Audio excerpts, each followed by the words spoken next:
देखो, मैं सीधा पॉइंट पे आती हूँ। मैं तुमसे एक फेवर चाहती हूँ। फेवर यह है कि तुम्हें मेरी कजन बहन का बॉयफ्रेंड बनना पड़ेगा। भूमिका ने कहा। बॉयफ्रेंड?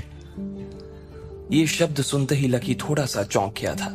मेरी बहन की उसके बॉयफ्रेंड से कुछ ज्यादा डिमांड नहीं है, और ना ही उसकी कोई लंबी चौड़ी लिस्ट है कि उसका बॉयफ्रेंड ऐसा हो वैसा हो। ऐसा कुछ नहीं है। बस उसे ये चाहिए कि उसका बॉयफ्रेंड ईमानदार हो और उसकी बात मानने वाला हो, बस। और मुझे लगता है कि इस रोल के लिए तुमसे ज्यादा और कोई फिट नहीं बैठ सकता है। भूमिका ने कहा।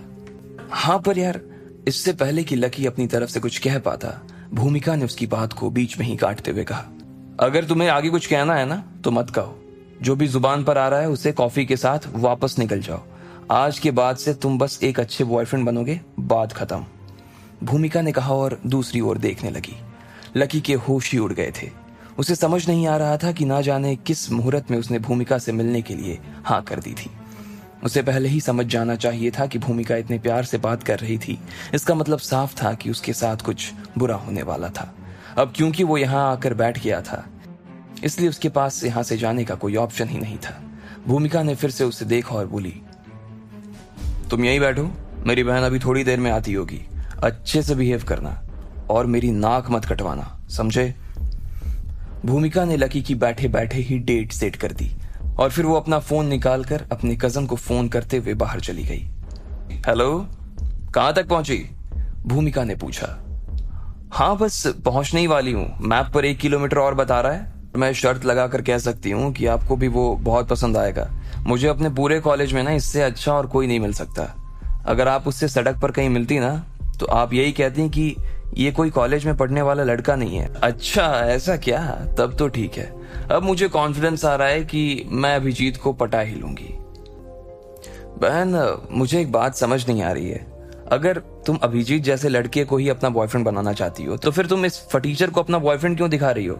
जब अभिजीत पर हाथ डाल ही दिया है तो फिर इसकी तरफ क्यों देखना? भूमिका ने पूछा। अरे भूमि, तू बच्ची है अभी। तुझे पता है कि अभिजीत कितना बड़ा आदमी है? वो करोड़ों का मालिक है और वो मुझसे बहुत ज्यादा कमाता है। मेरी तो जॉब भी अभी हाल ही में लगी है, तो मेरे पास तो उसकी जितना पैसा भी नहीं है। अब भले ही वो मुझे पसंद करता है, लेकिन फिर भी कमान उसके हाथ में है। जब तक वो मुझे आगे से प्रपोज नहीं करेगा तब तक मैं उसे जाकर प्रपोज नहीं कर सकती। जैसे ही अभिजीत मुझे इसके साथ देखेगा वो परेशान होगा, टेंशन में आएगा और आते ही मुझे प्रपोज करेगा। उसकी कजन ने उसे सारा खेल समझाते हुए कहा। हाँ, पर इसके लिए किसी फटीचर लड़के की ही क्यों जरूरत है आपको? भूमिका को अभी भी बात पूरी समझ नहीं आ रही थी। अरे पागल लड़की, एक बार जरा सोच। अगर अभिजीत की जगह एक गरीब लड़का मेरा बॉयफ्रेंड बन जाएगा तो इससे मैसेज तो यही जाएगा ना कि अभिजीत एक फटीचर से हार गया। जैसे ही उसे ये पता लगेगा उसके तो दिल में आग ही लग जाएगी और फिर वो मेरे ऊपर और भी ज्यादा ध्यान देना शुरू करेगा और मेरा ख्याल रखना भी शुरू करेगा।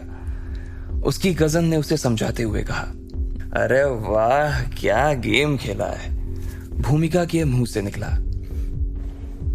अब उसे सब कुछ साफ साफ समझ में आ रहा था और जैसे ही भूमिका ने फोन रखा उसके 5 मिनट के बाद ही एक काले रंग की गाड़ी स्प्रिंकल के सामने आकर रुक गई। उसमें से एक लड़की निकली जिसके बाल लंबे और जूते काले थे। बहन! भूमिका उसे दूर से ही देखते हुए चिल्लाई और फिर उसकी ओर जाने लगी। उसकी बहन भी स्प्रिंकल की ओर बढ़ी और फिर दोनों कसकर एक दूसरे से गले मिल गए। इसके बाद भूमिका ने उससे कहा, अंदर चलो, वो हमारा अंदर ही इंतजार कर रहा है। भूमिका ने उसका हाथ पकड़ा और उसके साथ अंदर जाने लगी। मैंने उससे बस यही कहा है कि तुम्हें मेरी बहन का बॉयफ्रेंड बनना है, बस। बेचारा इतना सीधा है ना कि मना नहीं कर पाया। अब जब हमारा काम पूरा हो जाएगा ना तो हम उसे सच बता देंगे और सॉरी बोले या ना बोले उस बात से कोई फर्क नहीं पड़ता। भूमिका ने कहा। अच्छा, वो दिखता कैसा है? ठीक तो लगता है ना? क्योंकि जब तक अभिजीत सामने से नहीं आ जाता तब तक तो मुझे उसी की शक्ल देखनी पड़ेगी ना। उसकी कजन ने फिर से कहा। हाँ, वैसे दिखने में तो अच्छा ही है, बस गरीब है इसलिए अच्छा नहीं लगता। पर हाँ, काम चल जाएगा, चिंता करने की कोई जरूरत नहीं है।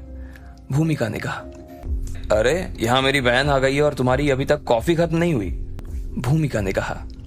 उसकी कजन ने देखा कि उस लड़के ने सफेद रंग की शर्ट पहनी हुई थी। उसके बालों को पीछे से देखकर तो ऐसा लग रहा था कि वो कोई गरीब आदमी था, लेकिन जैसे ही वो भूमिका की दिशा में घूमा उस लड़की के होश उड़ गए। उसे विश्वास नहीं हो रहा था कि जिसकी बहन जिसे फटीचर समझ रही थी वो लक्ष्मण लाल अग्रवाल था। इधर लकी ने देखा कि भूमिका जिसे अपनी बहन बता रही थी वो सिटी बैंक की मैनेजर यास्मिन थी।